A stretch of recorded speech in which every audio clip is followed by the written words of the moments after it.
Deadpool and Wolverine rips into Disney, makes fun of Marvel, and mocks the multiverse, all while making the wokies cry. So folks, we're here to tell you it's no surprise to us that it's breaking all kinds of box office records. Today, we'll tell you how much this movie might make, as well as give you the full review. Let's dive in right now.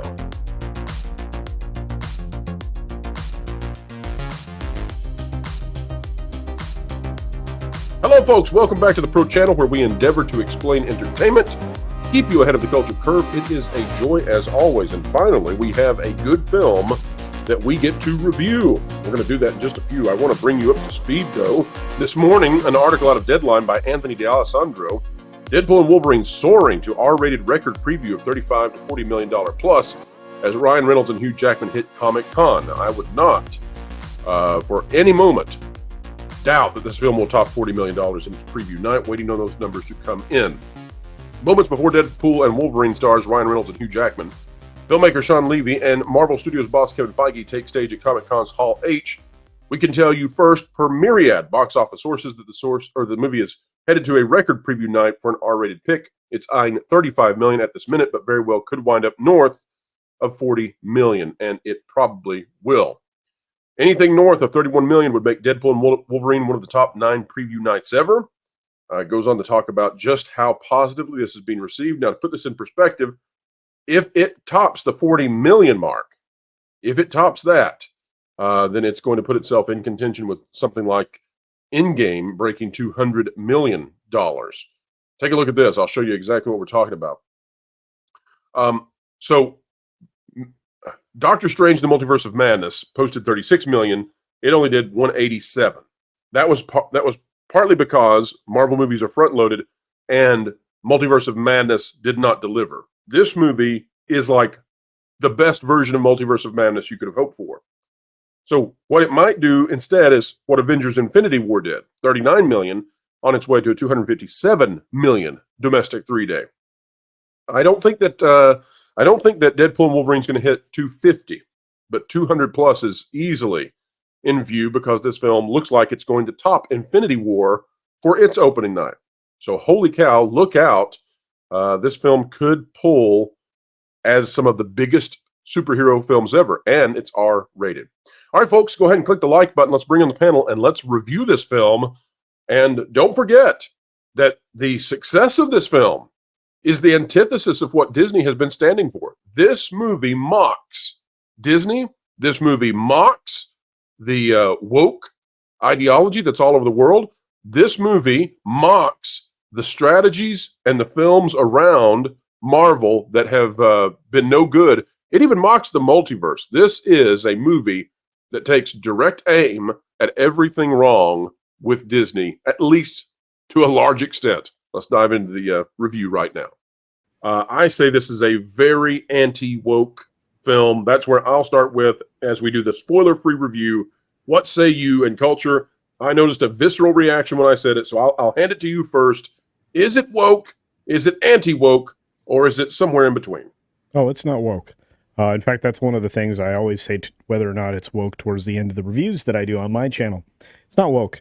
It might even be anti-woke. You may be correct there. They call out a lot of the bologna sausage victimization or, claiming victimhood throughout. The dialogue's very clear. This film is very self-aware. That's probably I didn't say that in my review, so you're getting a fresh perspective here. The film's self-aware. It knows what it needs to be because of everything that went before that was a tragic failure, and it stomps on every bit of the graves that were those terrible films that came before. It mocks them. It mocks them culture. It mocks where Marvel is right now. It does. And so very, very simply and with love and affection, it is absolutely not woke. So there you are. All right, Ron, what say you? You've seen the film. Woke, not woke, anti-woke. What we got?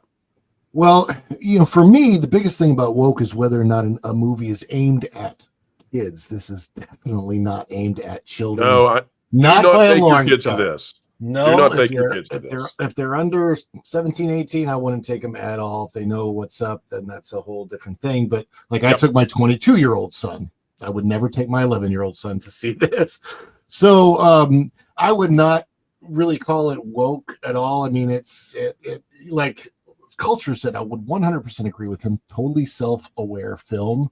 And I just can't say that much without it's so hard to not get into spoiler territory on this film because so much you want to say about it is in fact a spoiler. But I had a very, very enjoyable time.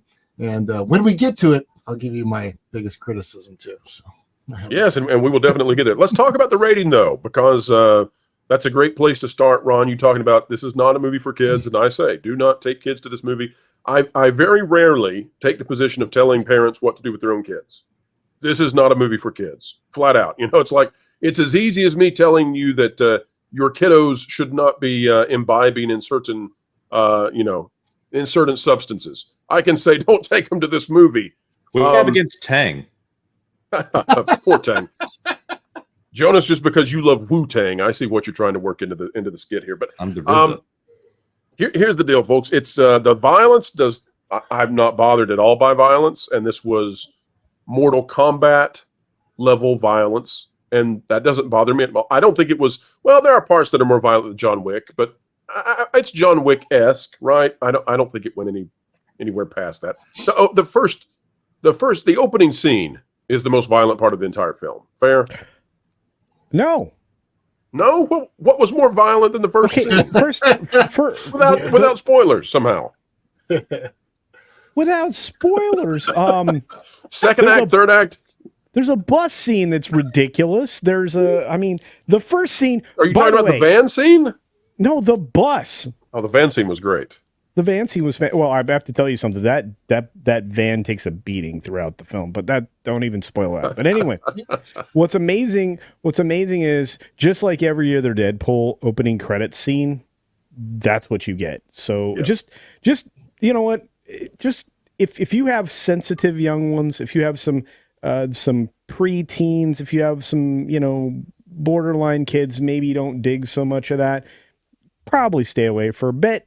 But as Bron said, pick the age of your kid, know your kid. You probably are going to be pretty safe. But in all three acts, there is extraordinary amounts of violence, and the gore fest that goes on for a while sometimes. I mean, there are Austin Power level creative ways of using those claws in violent manners.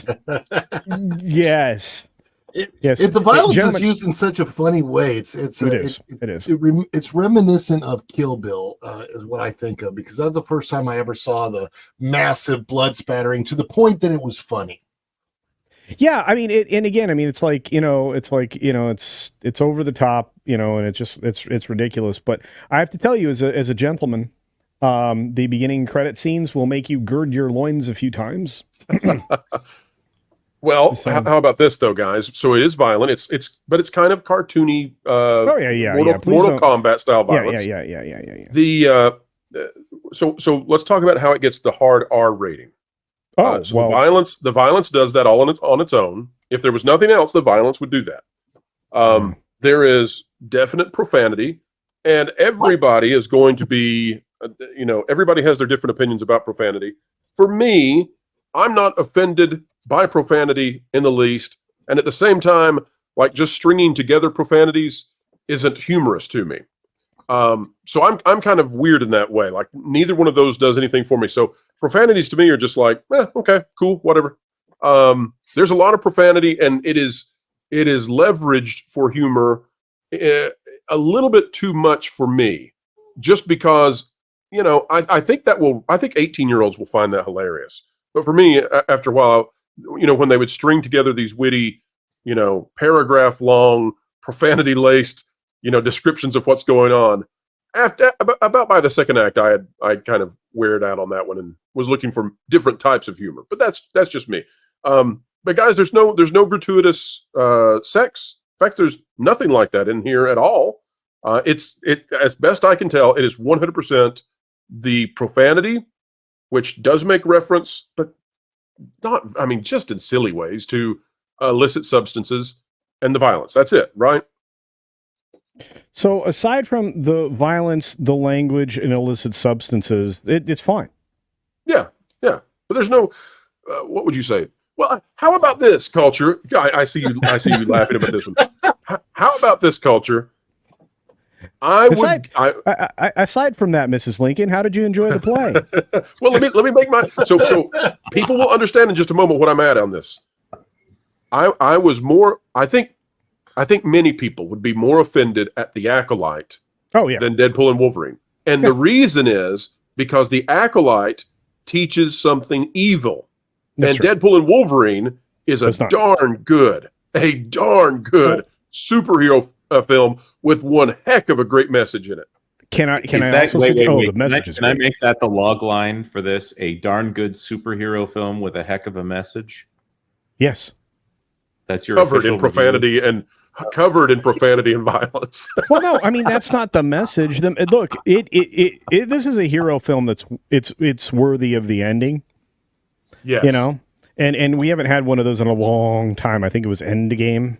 Everything else is like, oh, I'm disappointed in this. And you were supposed to be. So, yeah, there was no deconstruction of these heroes. They were deconstructed because as heroes, they're not really. Never have been. So it's I think it builds them up and gives them a purpose. And that's it. In all honesty, life is all about finding and then living up to your purpose. And this film, that's the primary lesson there. So let's bring in two individuals with great purpose. Oh, no. Get that off the screen. You know what? Grace has had some interesting... I didn't know what this button did. What now? I didn't know what this button did. I apologize. Which one? The one that brings in our guest? No, the button that puts the comments that make us appear in an Hello. I know this lady. How's everybody doing? She's awesome. Doing good. All right, well, welcome to the review, Lorena Creel and Nolan Thunder. Happy to have both of you. Of course, we are in a spoiler-free territory right now, but we were just going over for those who are those who are wondering about the rating and whether or not they should take kids. It's very violent, but it's in a Mortal Kombat kind of witty violent. You know, it's very profane, and yet there's a sweetness to this movie. The message is, as Culture was saying, it's about finding purpose in life, and it's a significant redemption arc. And I'm gonna say something here, and Lorena, Nolan, you two both weigh in on this, please. I think this is the anti-Last Jedi. I think this is the anti-Last Jedi, and I'll tell you why. With the Last Jedi, they saw that we despise having our heroes turned into something pathetic and going out with a whimper. And in this, they inverted that. We do get a variant of Wolverine, and I'm not going to go too far because everything I'm saying right now is covered in the trailers, but we do get a variant of Wolverine who is down on his luck, who has had a very rough time, who does need to have a comeback. And he is reticent, but by the end, he is not Jake Skywalker. He is full-blown, full-bore Wolverine like you have never seen him before. Lorena, Nolan, did they knock it out of the park by going with an anti-Last Jedi message? They did. Have one simple opinion about this movie. You know, I mean, you go there, and when I went to the theater, you know, almost every single, if not every single trailer I saw before the movie, hot garbage. Like, I was feeling that writer's strike, creative bankruptcy. And then this movie began. Oh my God, I love this movie. It was amazing. I don't think I've loved a movie this much since No Way Home. And I think, honestly, this is a smarter movie than No Way Home, which is ironic because this is kind of the parody superhero. But I cannot believe how they managed to thread the needle. They knit a whole sweater with this thing. Like, I cannot believe the heartfelt connection about purpose, family, both biological, non-biological, and the sense of just fun and purpose in life. That is something that's been desperately missing. And I am so sick of movies that are just so by the books, A, B, origin story, multiverse, yada, yada, yada. It's creative, like right from the opening titles, which I will not dare spoil because it catches you completely off guard. But right from the opening titles, I knew I was going to be in for a film that I was just going to love to pieces because I don't know what kind of mortal man thinks of the opening titles of this movie. That was an interesting start. Before we get to you, Ron, let me go to Lorena. Lorena, your thoughts on this anti-woke angle? Do you think it was sort of anti-woke, and do you think it was anti-Last Jedi? Well, I will say I'm of the thought that I kind of think that term woke is really overused to the point where I hear it and my eyes glaze over. So it's more of like, is this an activist entertainment type of film? Answer to that question is no. It is strictly there to just entertain your ass. That's exactly what it's there to do. And it does its job extremely well. And what you were saying about with we'll call him the quote unquote anti-hero. My biggest problem with The Last Jedi is I always kept thinking at the last minute, Luke is going to come to his senses and say, you know what? I was wrong. I shouldn't have done that, and he steps into his role as a hero. And that is what happened in this film with the Logan variant. And he didn't just do it just to do it. He made a journey to get there. Which is what we like to see. We like to see the character growth. It's kind of like in shonen anime and manga, the hero has to go through certain trials. It's never a straight line. And I thought that was amazing. Between what happened with like the Wolverine variant, what happened with Deadpool, and the swift kick in the ass that he needed. Sorry, I didn't mean to go blue, but exactly, that's what it is. And I absolutely loved it. The lines about I don't want to get canceled. I mean, that was obviously, I don't want to say I wasn't like pretty much a shot at the sensitivity of our culture. I loved it, especially the blood and guts part, and especially the opening title credits part. Okay, I did not see that coming. I don't think anyone could have. I mean, that came out of a dark place in some writer's mind, but it was hilarious.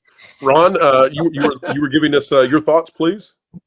Yeah, no, I was going to say, based on, what everyone else has said, and especially the growth of the character Logan in this particular film, this particular version of Logan, my biggest surprise to myself when watching this film was there was a point toward the end when I actually started to tear up, and I could not believe it. I'm like, there was some an empathetic place, I guess, is where that came from, of seeing where these characters started at the beginning of this movie and where they went to by the end of this movie.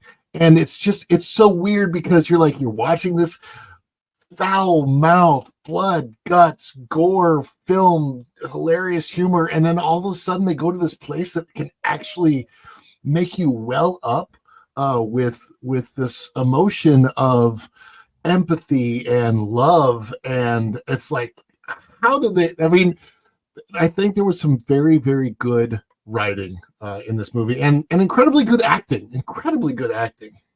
Well, and I think that saves it, Ron. I think because there were a couple of pacing issues, I'm not going to call it out now. I do mention them. I agree with you, Kocho. But I think the acts were built properly, and I think that the actors were allowed to deliver what they had. And one of the cameos in there, my heart breaks that person is not going to get to play the character that they are. Yes. I literal jaw hit ground. I was like, that was the best kept secret I've ever seen in my life, and I was loving it. And Lorena's losing it because she knows what I'm talking about. So, and we'll talk about it. We'll talk about it in depth with the motorcycle. Easy there, Jonas. What are you trying to do? I'm saying nothing. Yeah, I'm saying nothing. It was one, but it wasn't the. Lorena knows. Lorena knows.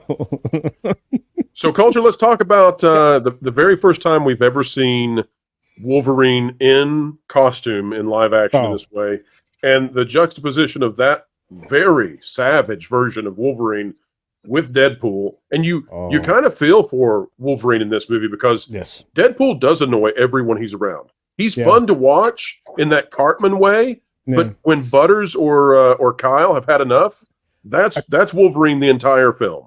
I feel like this is something weird. I love Wolverine, and I always will. I mean, from ground up comic to film. The way that Ryan Team Wolverine or Team Cyclops, Culture? Wolverine. But anyway, Well, you knew that, but you didn't have to ask. Anyway, so but when you look at it, Deadpool's perfect, Hughes perfect, but the way he got to play the character was kind of like the audience that gets annoyed by Deadpool, and that like maybe doesn't appreciate Deadpool, and that they kind of played off of that. It was rather savage in Act 2, but those moments really did give some of the audience a little bit of a cathartic release or feeling, because they're like, okay, I've really hated this guy, but after that, not quite as much. And like I said, the way what they did with this version of Logan, I don't know. I've never seen Hugh act better. And then you put those two guys together in the moments that they have to actually emote and become human. I think they both did a great job. I loved every moment of it. Let me ask this to the panel. You bring up a great point, Culture. Mm-hmm. Yeah. I like this Wolverine better than the Wolverine in Logan. And that's really saying something. Mm-hmm. How does the panel feel? Am I off base there? I have not seen Logan. I have a mental block with that because my 7-year-old Russian blue cat, his name was Logan, and I had to put him down the same year that Logan came out. So yeah, so it's like I can't watch it. But there was enough of a flashback in this movie to get the idea. Nolan, what do you think? Is this the best version of Wolverine we've ever seen? I would have to agree, because I think a lot of X-Men films have really struggled with trying to balance Wolverine a bit with some of the other dynamics, because there's a perfect balance somewhere in Wolverine's character between kind of being, let's be legit here, a jerk, and being that golden heart that they need. And I think this film did perfectly at combining those two together, because especially...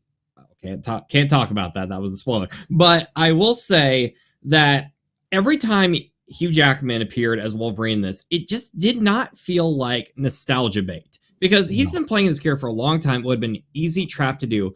But honestly, I think this film is one of the last examples you'll see of nostalgia bait, because every time Wolverine was in front of the camera, I can explain, maybe I'm just a sucker for this, but everything just slowed down every time he had something to say. Maybe it's the contrast with him and Deadpool, but like, without giving too much away, that scene with the van, for example, like every piece of dialogue came out of his mouth, you just feel this, tragedy of being Wolverine. And I don't think I've felt that. The only other two times I've really truly felt that in X-Men movies were Logan, which was set years and years afterwards, so a lot of people can sympathize with, lonely old man. Oh, really? That scene in the first X-Men movie where you see his claws for the first time and she's asking if it hurts, and he says every time. And I know people like to kind of meme the first movie, but that's deep. And I think this movie is like a whole movie of that. You're actually reacting to a really brilliant filmmaking thing where they push and pull emotion, because you have a juxtaposition between the two characters. And what you're seeing is the merc with the mouth and his version of existence, and then you're seeing Wolverine's version. But I'm going to say this, and I kind of mocked or made a little bit of fun of men on the set like yielding tears at a certain point when Wolverine's in the full costume. I'm going to tell you something. When he puts the hood on, I was a young person again going, it took my entire lifetime to see Wolverine the way Wolverine was supposed to look. And the reasoning behind that suit is explained in the film to perfection. Now, it's not a joke anymore. I started to tear up, man. Let me just point out a couple of things here as the person who has not seen the film. Okay, Lorne, what do you got? I'm sorry, I'm going to pseudo Lorne. Thank you very much. Lorne. First of all, the black leather costume in the first X-Men film, obviously, perfected, right? They actually acknowledged that costume at one point, if I remember correctly. Yes, I'm sure to mock it. Honestly, no, in no way. That actually was one of the few that wasn't mocked. So obviously this is you're all talking about this as like an excellent portrayal of Wolverine. Yes. In the movie, does he get like okay, so X-Men 2, there's this scene where all these agents are trying to invade the Oh, mansion. he was so good in And to X2. me, that was like the Wolverine scene. It's in that same vein, dude. Okay.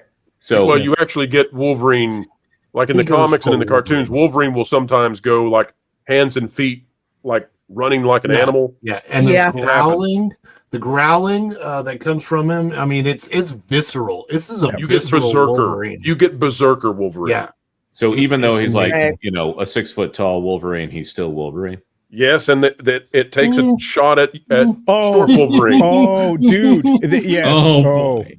oh. I don't think we've hit spoiler territory. No, now, we one area, can't do spoilers. one area, but we will, folks, when we get to the spoiler portion of the review, and we will let you know. So those of you who have not seen it yet can hop out if you don't want to have it spoiled. We'll let you know when that happens. But one of the other things too here is that I know there are going to be people who say, I can't believe, that people are giving money to Disney. This is the company that's doing X, Y, and Z. And, there are going to be folks out there who have a real hesitation to give Disney money. There's going to be people who are really angry at what was done to Marvel, and they're not going to want to participate in this. And the only thing I would say back to them is this movie actually takes the position that you have, and it rips. It rips Marvel. It rips Disney repeatedly and says what we have been saying. I mean, folks, I'm going to spoil one joke. Okay? So give me 10 seconds. Close your ears if you don't want one joke. Here we go. Deadpool tells Wolverine that he is coming in at a bad time for Marvel right now. That it's a low This line. This line. Great line. So good. Dude, you're at a low point. He says you're coming in at a low point. I was like, That's so funny. Okay, so my theater exploded in laughter. Like everybody, because everyone knows it. Yeah. It's not just us. It's the normies know this, that Marvel's been sucking. It was. It's the elephant in the room, right? It's the elephant in the room, and Ryan Reynolds has the guts and the money to tell everybody the truth. Tell everybody what it is. We all know that that it sucks, that the MCU sucks, and you just laugh at that. So this film laughs at all of that. What Disney's been doing wrong, and honestly, gender affirmation, Lorena. Yes, it does.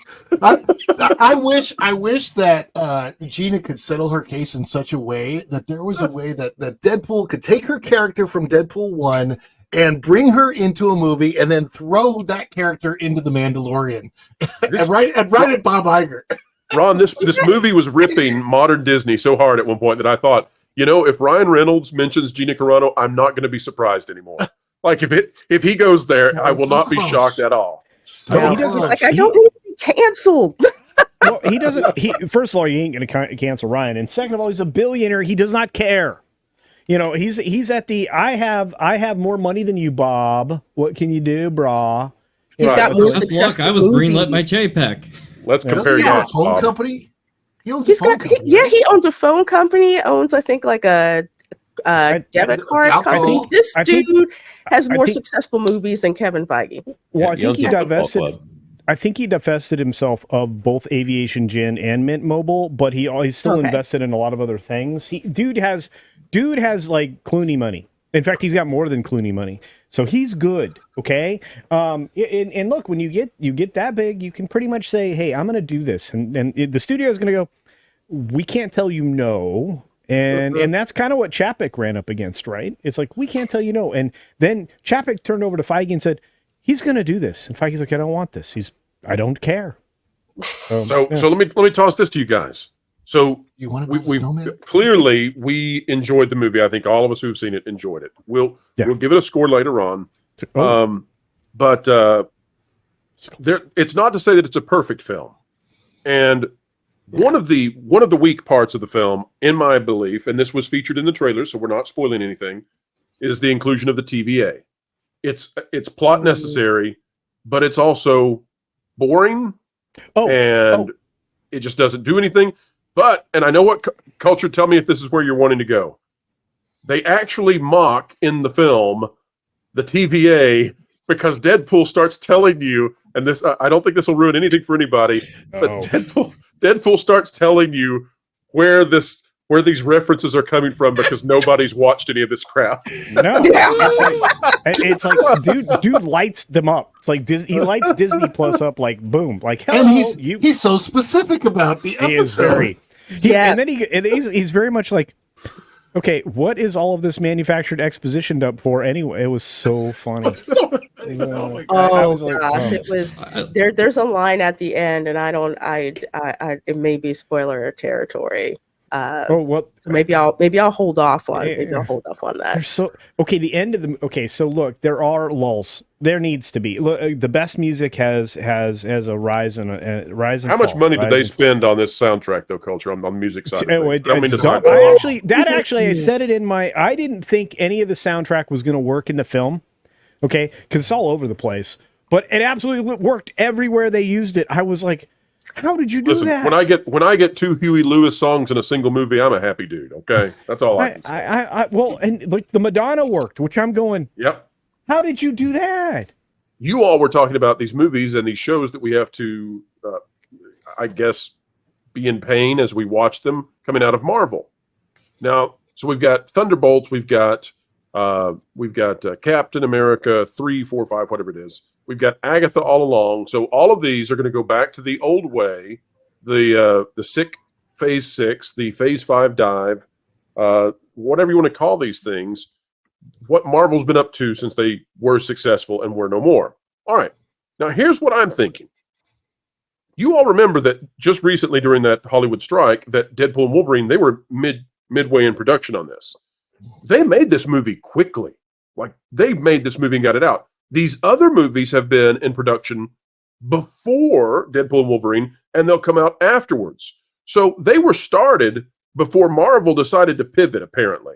And Ryan Reynolds and Hugh Jackman came in and made this movie at lightning speed, and they ripped the strategy that was the Victoria Alonso strategy. They ripped whatever Kevin Feige had been on, whatever he had believed in. So I'm just curious if you all think, after we clear out these next things that Marvel's doing, when we get to Avengers 5 and Avengers 6, are we done with all of this old stuff? Do you think this is truly the turning point? It seems like there was such a pullback. Weren't there supposed to be initially more Marvel movies that were coming out this year? Didn't they pull back? Yes. Yes. Thunderbolts pull that out. So my guess is, based on the switch after the strike let up, that's probably when there were some decisions made to start making some changes. That's what it appears to be to me. But there's a lot of things, like they apparently are still making references to the Eternals, which I think should just go in the trash bag. I don't think we'll see the Eternals ever again. I hope not. I think it's done. I think it's totally done. Yeah, they need to make a huge pivot. I don't know that this movie really ties into anything that could be going forward. They could or could not. Well, if it does well, Ron, I think you might agree that if it does over $1 billion and it beats out Joker, they're going to have to think long and hard about their future strategy. Because I'll say this: it's all about strategy. There's no way that they cut everything off here. Just from the fact that they have no creativity at the top of the company, they're going to be begging Ryan Reynolds, Sean Levy, and Hugh Jackman to stick around for as long as they can. And we obviously know that Hugh Jackman. There's something in there. See, I've been reporting for years that Hugh Jackman was signed to a multi-movie contract. He was. We already knew that. Yeah. Let me say this though. I have the freedom to say whatever I want here because I'm the one who hasn't seen this film, so I can't spoil anything. But it would be so dumb of them to not use Deadpool in almost any of their movies. I will be shocked. I will be utterly shocked if Deadpool is not in an Avengers movie in the future. I think that he will. Yeah. I think he will literally turn to the camera and say something to the effect of, "He said I can't use many swear words if I'm going to be in this movie, so I'm going to use all 5 of them right now." Like, I can see that happening. And considering the Russo brothers are going to be directing the next 2 Avengers movies, and Disney needs the Russo brothers more than the Russo brothers need Disney. I guarantee you a check got written that would, like like set everybody here on the panel up for life. Oh yeah, absolutely, absolutely. And my family and my family's family. Yeah, I hear that there are things going on with RDJ in regards to the Russo brothers. Still can't talk about it. I was going to do that Great. story on Tuesday. One day we'll break this. All right. So we've got to suffer through some more stuff. Okay, we've got to suffer through some Marvel stuff that was pre-planned, was already in development before we ever get to the end of this. But I think at this point, it is fair to say that Marvel and Lucasfilm are now going in complete opposite directions. Now, to the general public, they might not understand that because they're going to get sort of these crappy things that were in development already out of the Victoria Alonso school of thinking before we flush all of this out. But I think this points to a much brighter Marvel. I don't know how Disney is going to. I don't know what they're going to think about this because this rips their strategy that they've been doing. So I don't know if Disney, the entire company, is ready to drop this. I don't think it is. And I would posit that I think there are going to be some people that are not going to like this movie on grounds of they're going to say that this takes us back into a time in the past that we don't need to be. This is a regressive film. I think there will be some people, maybe not right away because they don't want to be on the wrong side of the box office, but I think in the future you might have some people saying that sort of thing. How about I say this? I think Grace Randolph realized that she was going against her audience. How much did the Acolyte poll cause her to shift her review for this movie, Culture? Well, I think she fell in love with it really fast. Fast. Yeah, and it's got some very anti-woke messaging in it, and she was on board. So I'm just going to say, I think Hollywood and those that make their money off of Hollywood realize that Hollywood doesn't pay them enough in access for them to not have an audience where they can truly grift. Are we talking about the same Grace Randolph that said that the Super Mario Brothers movie was not going to do well because it had classic cliches? Haters gonna hate. Yeah. She gets mocked. Look, this is the thing that's changed in her audience. She gets mocked for stuff like that now. Jonah, she never did before. The last 2 years have been humbling for her. Well, let me give us an opportunity to give a humbling score for the movie we just saw. So I say we go ladies first. 7. Ooh, And so this is the order we're going to go. We're going to go Lorena, Nolan, Ron, Culture, and then me. If I could mute you right now, Jonas. 89. All right, Lorena, scale of 0 to 10. 10 is perfect. 0 is trash. What do you say? Oh. I gave it an 8.5. 0.5 of that is due to seeing Hugh Jackman half naked. Thank you, Ryan Reynolds. I have a feeling the rest of us are not going to be basing our judgment that way. Yeah, I admit my biases Except for right up front. Culture. Let's just say it was done well, and Are we still talking about Hugh Jackman's nudity? yes, we are. We're talking about Hugh Jackman. So there's that. Huge. And man. another 0.5 because of the mind-blowing freaking cameo that they gave us in there. Oh. So. Absolutely. Oh. Nolan, Lorena says 8.5. What say you? I think the only way I can top what Lorena just said about Hugh Jackman was the moment when you got to see his abs was I think there was like an old lady next to me and she was like, yes, ooh, when that happens. Like, yes. We're to the theater with the old lady, eh? Okay, there were audible sounds in the audience from the ladies. I'm just gonna say. But no, I have the exact same score, actually, an 8.5. The only reason I actually don't rank it higher is because the only thing that really stresses me out about this movie, because it was pretty much an A+ on almost the whole boat. Like, it was original, it was creative. I'm so desperate to see that sort of thing. It's something that gives you hope and imagination. And if you're kind of down in life, it's like, this is a film that's just going to get a little spark of just remembering the really great things that life has to present. But my biggest problem with the movie is not something I would really make them change. There's just so many times in this movie, there are certain people I wish I could show this movie to, but I know they're not going to like as much of some of the more gratuitous nature of it. Not so much the profanity, but a lot of, it's very violent in a lot of ways. And for someone like me, I like that. I like over the top, say, video games where you cut the sword and their head just explodes like a water fountain that's painted red. I think that's fun, but it's not going to be for everybody. And that's the only reason I really bring it down much lower, is because if I was going to 10, it would be like all-time favorites that I would geek out, dress up like these characters. And the 0.5 is off because there's just too many times where I'm like, man, I so wish I could show this to certain people, but I just can't. But I will say, as someone who really actually did not like the first Deadpool movie, I respect the character. Having Hugh Jackman in this movie, and I believe it was Jonas that was saying how he's kind of the straight man in this movie, that makes all the difference. Because instead of just seeing Deadpool talk to the camera all the time, you get to see like a more grounded approach to it. And I think that just elevates this film into not just one of the best movies we've had recently, but honestly, one of the most well-done superhero movies ever made. And I have no idea. Sir, I would just like to point out that I have not seen this film. Thank you. Well, that I knew, but you were asking, I think, about like how he was portrayed. But I could be wrong. I'm speaking. So we've got speaking. Thank you. We've got 2 8.5s. Ron, before I ask you for your score, sir, I just have to know, which popcorn bucket would be harder to grab hold of?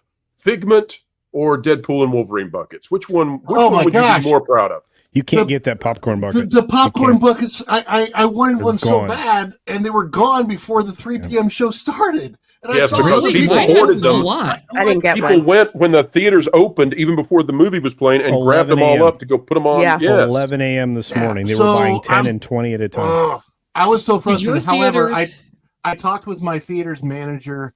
They're working on getting some more in. I'm going to go by tomorrow morning and check with the management and see when they're going to get some more in.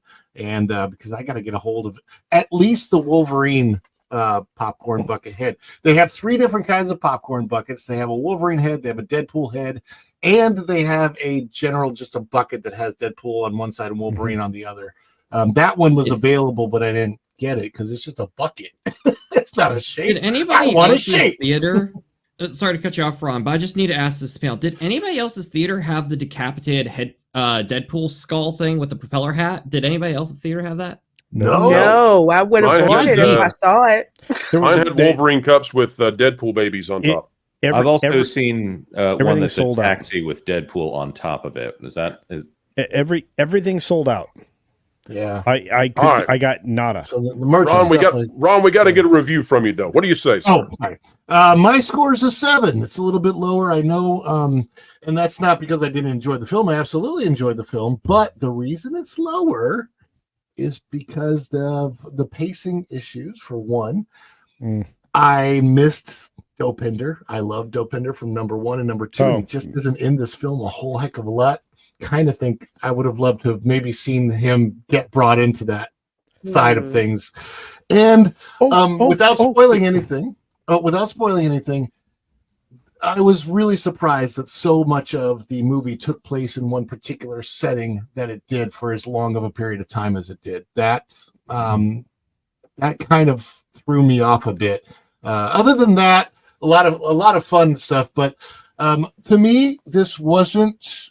I didn't rate it as a great movie. I rated it as probably I would say it's, for me, right up there with Spider-Man No Way Home. They're about equal levels. Actually, maybe Spider-Man No Way Home is a little bit more for me.